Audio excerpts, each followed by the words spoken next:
امروز میخوایم یه نگاهی بندازیم به یه تحقیق خیلی جالب که نشون میده چطور بازاریابی آنلاین واقعاً روی سود بانک‌ها تأثیر میذاره. خب، بیایید صاف بریم سر اصل مطلب. یه تحقیق جدید روی 78 تا بانک ثابت کرده که هرچی حضور دیجیتالی یه بانک قوی‌تر باشه، پول بیشتری در میاره. به همین سادگی. اما خب تو این دنیای شلوغ شبکه‌های اجتماعی و تبلیغات آنلاین چطور میشه با این قاطعیت حرف زد؟ این دقیقاً همون سوالیه که تیم تحقیقاتی تو دانشگاه علم و فناوری دوحه برای منطقه خاورمیانه و شمال آفریقا که بهش میگن منا دنبال جوابش بودن. برای اینکه جواب رو پیدا کنیم، اول باید ببینیم این تحقیق چقدر گسترده بوده. این محققا فقط 2-3 تا بانک رو بررسی نکردن. نه، اونها اطلاعات 78 تا بانک مختلف رو در سراسر منطقه زیر و رو کردن. و این بررسی سطحی نبوده ها. ما داریم در مورد داده‌های مالی 14 سال از 2010 تا 2023 حرف میزنیم. این همه اطلاعات رو جمع کردن تا بتونن یه الگوی مشخص پیدا کنن.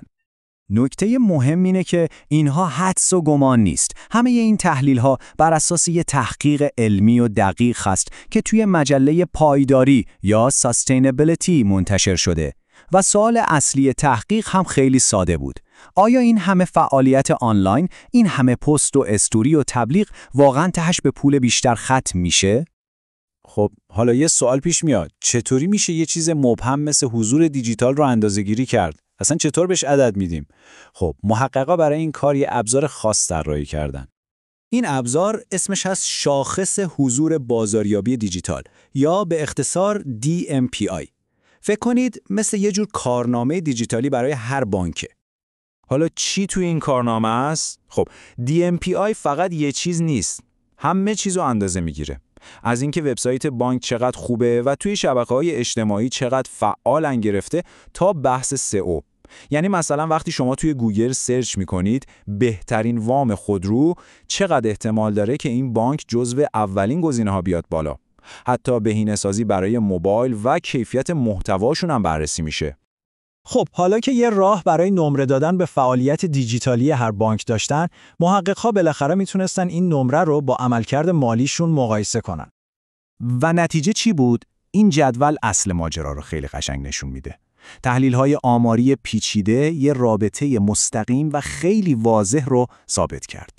هرچی امتیاز بازاریابی دیجیتال یا همون DMPI یه بانک بالاتر بود، عملکرد مالیش هم بهتر بود. یه رابطه مثبت و قطعی. و نکته مهم اینه که این فقط بحث سود بیشتر نبود. بانک‌هایی که حضور آنلاین قوی‌تری داشتن تونسته بودن سهم بزرگتری از کل بازار رو هم مال خودشون کنن. یعنی هم سودشون بیشتر شده بود، هم مشتریای بیشتری جذب کرده بودن. اما صبر کنید، ماجرا به همین سادگی ها هم نیست. بازاریابی دیجیتال به تنهایی معجزه نمی‌کنه. این تحقیق نشون داد که یه سری عوامل دیگه هم هستن که میتونن مثل کاتالیزور عمل کنن و این تأثیر رو چند برابر کنن یا برعکس جلوی اثرش رو بگیرن. داده‌ها یه جورایی معادله دو طرفه رو نشون میدن. از یه طرف چیزهایی مثل بزرگ بودن بانک و داشتن سرمایه کافی به شدت بهشون کمک میکرد تا از فعالیت دیجیتالشون پول بسازن. اینها میشن تقویت کننده ها. اما از طرف دیگه عواملی مثل نقدینگی بیش از حد، یعنی پول نقدی که گوشه بانک مونده و سرمایه‌گذاری نشده و هزینه‌های عملیاتی بالا مثل ترمز عمل می‌کردن و عملکرد بانک رو پایین می‌کشیدن. و یه تقویت کننده خیلی جالب دیگه هم پیدا شد، تعهد به پایداری. تحقیق نشون داد بانک‌هایی که امتیاز ESG بالایی داشتن، یعنی به مسائل زیست محیطی، اجتماعی و مدیریتی اهمیت میدن، تأثیر بازاریابی دیجیتالشون خیلی بیشتر هم میشد. انگار وقتی مشتریان میبینن یه بانک مسئولیت پذیره، بیشتر به تبلیغات و حضور آنلاینش اعتماد میکنن. خیلی خوب، این همه داده و تحلیل. حالا که چی؟ چرا این چیزا مهمه؟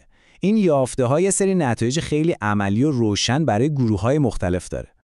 بیایید 3 تا نکته اصلی رو مرور کنیم. اول برای خود بانک‌ها. پیام روشنه. روی حضور دیجیتالتون سرمایه گذاری کنید و حواستون به مسئولیت‌های اجتماعی یا همون ESG هم باشه. این راه مستقیم برای سود بیشتره. دوم، برای سرمایه‌گذارها. از این به بعد موقع تحلیل یه بانک فقط به ترازنامه‌اش نگاه نکنید، به امتیاز DMPI و ESG اون هم دقت کنید. اینها نشونه‌های خوبی برای ارزش بلند مدت هستند. و سوم، برای سیاستگزارها، تشویق بانک‌ها به بازاریابی دیجیتال و گزارش‌دهی شفاف در مورد پایداری میتونه به سلامت کل اقتصاد کشور کمک کنه.